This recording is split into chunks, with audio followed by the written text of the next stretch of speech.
दिल्ली में जेनजी आंदोलन खत्म हुआ, अब रामपुर में शुरू हो चुका है। ये तस्वीरें देख रहे हैं आप, ये तस्वीरें रामपुर की है, जहां पर जौहर अली यूनिवर्सिटी को बुलडोज करने का नोटिस दिया गया था। अब जौहर यूनिवर्सिटी रामपुर में बड़ी तादाद में संख्या पहुंच रही है।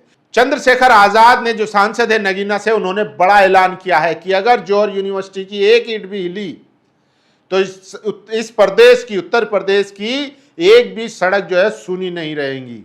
इसके अलावा वहां पर सरदार जी भी पहुंचे हैं, जिन्होंने कहा है कि अगर बुलडोजर आएगा तो पहले हमारी छाती पे से जाएगा, हमारे सीने पर चलेगा। सोचिए, तो ऐसे तमाम लोग वहां पर पहुंचना शुरू हो चुके हैं। सोचिए, इस देश में किसने सोचा था कि यूनिवर्सिटी पर बुलडोजर चलाया जाएगा। चंद्रशेखर आजाद ने क्या ऐलान किया है वो भी विस्तार से इस वीडियो में बताऊंगा। सरदार जी, सिख कम्युनिटी भी वहां पहुंचने लगी है, वो भी इस वीडियो में बताऊंगा। और सपा सांसद जियाउर रहमान बर्क, इकरा हसन और तमाम डेलीगेशन भी जो है वहां पहुंचा है, वो भी इस वीडियो में बताऊंगा। सोचिए, किसने सोचा था कि इस देश में यूनिवर्सिटियों पर भी बुलडोजर चलेगा, इस देश में मेडिकल कॉलेज पर ताला लगा दिया जाएगा। सोचिए, वैष्णो देवी मेडिकल कॉलेज पे क्या हुआ, वहां पर 50 में से 48 मुसलमानों का एडमिशन हो जाता है तो उसको बंद कर दिया जाता है। और अब जौहर यूनिवर्सिटी को नक्शे का नोट पास ना होने का कारण बताकर 40 में से 38 इमारतों को बुलडोजर से गिराने की नोटिस दे दिया जाता है। सोचिए, तो शिक्षा के खिलाफ, इसीलिए देखिए लोग इसीलिए कह रहे हैं कि जिनको जो है, जो अनपढ़ लोग हैं, उनको शिक्षा के बारे में क्या पता। यूनिवर्सिटी बनानी चाहिए थी, लेकिन यहां पर गिरा रहे हैं। आप यूजीसी की वेबसाइट पर जाकर चेक करिए कितने फर्जी कॉलेज चल रहे हैं इस देश में, और कितने बीजेपी के नेताओं के प्राइवेट कॉलेज चल रहे हैं इस देश में, जिनमें तमाम कमियां हैं। तमाम नियम और कानून को ताक पर रखकर वो चलाए जा रहे हैं। क्या उनके खिलाफ कभी बुलडोजर चलेगा? नहीं चलेगा। लेकिन मुसलमान अगर एक इदारा भी खोल लेता है, उस पर भी बुलडोजर चलाने के लिए नोटिस दे दिया जाता है। लेकिन इस बार मुसलमान भी कह रहा है और सिख भी कह रहा है और तमाम लोग कह रहे हैं कि अब ये सारी हदें पार हो गई। आपने मस्जिद तोड़ी, हम चुप रहे। आपने हमारा घर तोड़ा, हम चुप रहे। आपने सारी चीजें तोड़ दी, हम चुप रहे। लेकिन यूनिवर्सिटी को नहीं झुकने देंगे, नहीं टूटने देंगे। ये रामपुर की जनता और पूरे प्रदेश की जनता और पूरे देश की जनता कह रही है। इसीलिए वहां पर भीड़ पहुंचनी शुरू हो चुकी है। लोग कह रहे हैं कि अगर आज ये यूनिवर्सिटी नहीं बची है तो फिर जिंदगी में कभी भी कोई आजम खान नहीं बनेगा, कभी भी कोई यूनिवर्सिटी नहीं बनाएगा, कभी भी कोई सपना नहीं देखेगा कि किसी के गरीब के बच्चे शिक्षा हासिल करे, एजुकेशन हासिल करे और वो पढ़ लिख कर देश के काम आए। सोचिए, आजम खान साहब का एक भाषण सबसे ज्यादा वायरल है, जिसमें वो कहते हुए सुनाई दे रहे हैं कि ये जमाना तुम्हें जाहिल देखना चाहता है, वो नहीं चाहता कि इस भारत की तरक्की में तुम हिस्सेदार बनो। 7 समंदर पार से तुम्हारे लिए लड़ने वाला कोई नहीं आएगा, अब तुमको खुद लड़ना पड़ेगा और उसके लिए कलम उठानी पड़ेगी। सोचिए, आजम खान साहब का जो भाषण था वो कितना सटीक था और कितने दूरअंदेशी है आजम खान साहब। सोचिए, ये जमाना तुम्हें पढ़ने नहीं देना चाहता है, मतलब एक जौहर यूनिवर्सिटी बर्दाश्त नहीं हो रही है। लेकिन उसके लिए भी लोग सड़कों पर उतरने लगे हैं और तमाम पार्टियां उनके साथ आ रही है। एमआईएम हो या चंद्रशेखर आजाद की आजाद समाज पार्टी हो या फिर समाजवादी पार्टी हो या फिर जेएनजी हो, तमाम लोग रामपुर पहुंच रहे हैं और उसका समर्थन कर रहे हैं। मैं आपको एक एक करके खबर बता देता हूं। देखिए किस तरीके से वहां पर लोग पहुंच रहे हैं। ये देखिए, अखिलेश यादव जी ने ट्वीट किया है, शिक्षा की रक्षा आंदोलन भी जीतेगा। रामपुर के जौहर विश्वविद्यालय को बचाने के लिए धरने पर बैठे छात्र छात्राओं की हौसला अफजाई के लिए हमारे सांसद व विधायक शामिल हैं। जब यूपी सरकार के शासनादेश के आधार पर भाजपा सरकार अन्य निर्माणों का नियमितीकरण कर सकती है तो जौहर यूनिवर्सिटी का क्यों नहीं? जौहर यूनिवर्सिटी के साथ भेदभाव दुराव क्यों? हम सबकी मांग है कि भाजपा अपने प्रतिशोध की आग में नौजवानों का भविष्य ना झोंके। सोचिए, इस यूनिवर्सिटी में 3000 से ज्यादा बच्चे पढ़ते हैं, उनका क्या होगा, उनके भविष्य का क्या होगा? और सिर्फ मुसलमान नहीं पढ़ते हैं, हिंदू, सिख, जैन, पारसी, क्रिश्चियन सभी तबकों के लोग वहां पढ़ते हैं। उनके भविष्यों का क्या होगा, यह भी सबसे बड़ा सवाल है। और सोचिए, लोग सवाल भी कर रहे हैं, मोहम्मद शादाब कहते हैं नेता अभिजीत और सौरभ दास बनेंगे, पहला जुनैद जाएगा।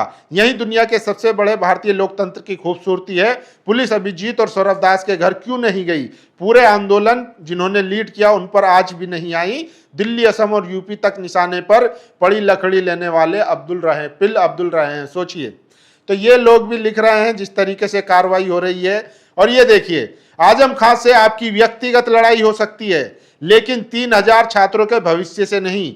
नक्शा नहीं है तो फाइन ले लो, पर जौहर यूनिवर्सिटी तोड़ी तो यूपी की सड़कें सूनी नहीं रहेंगी। नगीना सांसद चंद्रशेखर आजाद, 2 टूक चेतावनी दी है चंद्रशेखर आजाद ने। अगर बुलडोजर चला और एक ईंट को भी नुकसान पहुंचा तो उत्तर प्रदेश की सड़कें सूनी नहीं रहेंगी। चंद्रशेखर आजाद इस लड़ाई में अब कूद चुके हैं। यह सबसे बड़ी खबर है। और देखिए, जिसे आना है वो शिक्षा को बचाने के लिए आए। स्टूडेंट जौहर यूनिवर्सिटी रामपुर। आजम खान साहब ने राजनीतिक लड़ाई किसी की हो सकती है, व्यक्तिगत अगर किसी की लड़ाई है तो कृपया करके वो यहां ना आए। जिसे आना है वो एजुकेशन, शिक्षा को बचाने के लिए आए। इतिहास उन्हीं का लिखा जाता है जो सच का साथ देते हैं। अगर तुम आवाज भी नहीं उठाना चाहते तो चुपचाप आकर बैठ जाओ और बोल दो भाई हम आपके साथ हैं। कुछ तो ऐसा करो कि आने वाली पीढ़ी याद रखे तुम शिक्षा के लिए आवाज उठाओ। सोचिए, यूनिवर्सिटी बचाने के लिए धरने पर बैठे छात्रों की आवाज। वहां जो है जौहर यूनिवर्सिटी पर लगातार धरना चल रहा है और उसी को लेकर लोग जो है अपील कर रहे हैं कि ज्यादा से ज्यादा तादाद में वहां पर पहुंचे। और सोचिए, मुस्लिम जैन जी क्या जौहर यूनिवर्सिटी को बचाएगा? देखिए, रितेश देशमुख पैरोडी अकाउंट लिखता है, योगी जी चुनाव में तो बड़े बड़े वादे किए थे, पर असल में क्या सिर्फ तोड़ना ही विकास है? जौहर यूनिवर्सिटी को मिट्टी में मिलाने से शिक्षा को क्या फायदा मिलेगा? हजारों बच्चों की जिंदगियों को अंधेरे में धकेलकर आप क्या संदेश देना चाहते हैं? अगर सरकार इसे अपने नियंत्रण में लेकर बेहतर तरीके से नहीं चला सकती तो इसे उजाड़ने का हक भी किसी को नहीं है। ये रितेश देशमुख लिख रहे हैं। सोचिए, इकरा हसन ने कहा है अली जौहर यूनिवर्सिटी को आजम खान ने बनाई, उसे तोड़ने की घटना पर सांसद इकरा हसन ने भाजपा सरकार को निशाना बनाते हुए कहा, ये अनपढ़ जाहिलों की सरकार खुद तो कोई एक यूनिवर्सिटी देश के लिए नहीं बना पाए और चले हैं यूनिवर्सिटी को तोड़ने। ये देश के युवाओं को समझना होगा। तो इकरा हसन हो, चंद्रशेखर आजाद हो या अखिलेश यादव हो, लगातार यूनिवर्सिटी के लिए लड़ाई लड़ रहे हैं। और सोचिए, मोहम्मद अली जौहर यूनिवर्सिटी सिर्फ एक इमारत नहीं बल्कि हजारों छात्रों के सपनों, शिक्षा और बेहतर भविष्य से जुड़ा एक संस्थान है। आइए शिक्षा के अधिकार और छात्रों के भविष्य की रक्षा के लिए आवाज बुलंद करें। शिक्षा बचाए, भविष्य बचाए। तो ऑल इंडिया मजलिस इत्तेहादुल मुस्लिमीन के जो नेता हैं वो भी जौहर यूनिवर्सिटी गए हैं। तो तमाम पार्टियां जो हैं वो जौहर यूनिवर्सिटी को बचाने के लिए संघर्ष कर रही है, समर्थन कर रही है। जौहर यूनिवर्सिटी को बचाने के लिए बच्चे 8 दिनों से धरना प्रदर्शन कर रहे हैं। जंतर मंतर पर लोग इतना बिजी हो गए कि इधर ध्यान ही नहीं जा रहा है। और सवाल ये भी है कि क्या जो दिल्ली में एजुकेशन सिस्टम को सुधार के लिए जंतर मंतर पर जैन जी प्रदर्शन कर रहे थे, क्या अब वो रामपुर जाएंगे जहां एक इदारा, एक यूनिवर्सिटी को गिराया जा रहा है? सोचिए, बुलडोजर का नोटिस दे दिया गया है। तो क्या जैन जी जो है वो हिंदू मुसलमान की सियासत से ऊपर उठकर रामपुर की जौहर यूनिवर्सिटी को बचाने जाएगा? जिस तरीके से जुनैद 37 दिन तक जंतर मंतर पर आपको खाना खिलाते रहे, पुलिस का दमन झेलते रहे, लेकिन वो डरे नहीं, झुके नहीं। क्या इस देश का जैन जी अंधभक्त जो अभी 2 दिन पहले कह रहे थे कि हमारी आंखें खुल गई, क्या उनकी आंखें खुलेगी और वो जौहर यूनिवर्सिटी जाएंगे? सोचिए। चलिए छोड़िए, आप जौहर यूनिवर्सिटी भी मत जाइए, रामपुर भी मत जाइए, कहीं मत जाइए, लेकिन इस देश में सोशल मीडिया का इस्तेमाल जिस तरीके से सीजेपी प्रोटेस्ट में हुआ, जैन जी प्रोटेस्ट में हुआ, धर्मेंद्र प्रधान के इस्तीफे के लिए हुआ, अगर आप लोग एक एक रील भी बना देंगे उसके समर्थन में तो भी बहुत बड़ा संदेश जाएगा। मैं जानता हूं, सभी लोग जानते हैं कि हर किसी का वहां जाना पॉसिबल नहीं है, लेकिन सोशल मीडिया की ताकत तो है आपके पास। घर में बैठकर सोचिए, कल ही आप एजुकेशन के लिए लड़ रहे थे और आज जो है रामपुर में यूनिवर्सिटी को नोटिस दे दिया जाता है। तो यह सोचने का मकाम है। मुसलमानों ने बिना शर्त के, बिना किसी खौफ के आपको समर्थन दिया। अब जरूरत है कि आप भी उनको समर्थन दें। जौहर यूनिवर्सिटी में पढ़ने वाले सिर्फ मुसलमान नहीं हैं। सोचिए, जब अलीगढ़ मुस्लिम यूनिवर्सिटी बनी थी तब भी इसी तरीके से उनका विरोध किया गया था, लेकिन आज भारत के तमाम लाखों बच्चे उससे इस्तेफादा उठा रहे हैं, फायदा उठा रहे हैं। दुनिया भर में अलीगढ़ मुस्लिम यूनिवर्सिटी के छात्र भारत का भी नाम रोशन कर रहे हैं। तो सोचिए, आज जरूरत है हिंदू मुस्लिम की राजनीति से ऊपर उठकर जुनैद की तरह मुसलमानों का साथ देने की और जौहर यूनिवर्सिटी बचाने की। ये किसी पार्टी के खिलाफ लड़ाई नहीं है, ये किसी धर्म के खिलाफ लड़ाई नहीं है, ये एजुकेशन के खिलाफ लड़ाई है, ये एजुकेशन के समर्थन में लड़ाई है। सोचिए वो लोग कितने खतरनाक होंगे जो इदारों पर बुलडोजर चला रहे हैं, वो लोग कितने खतरनाक होंगे जिन्होंने माता वैष्णो देवी मेडिकल कॉलेज बंद कर दिया। सोचिए वो कितने खतरनाक होंगे जिन्होंने पिछले 10 सालों में 90,000 से ज्यादा स्कूलों पर ताला लगा दिया।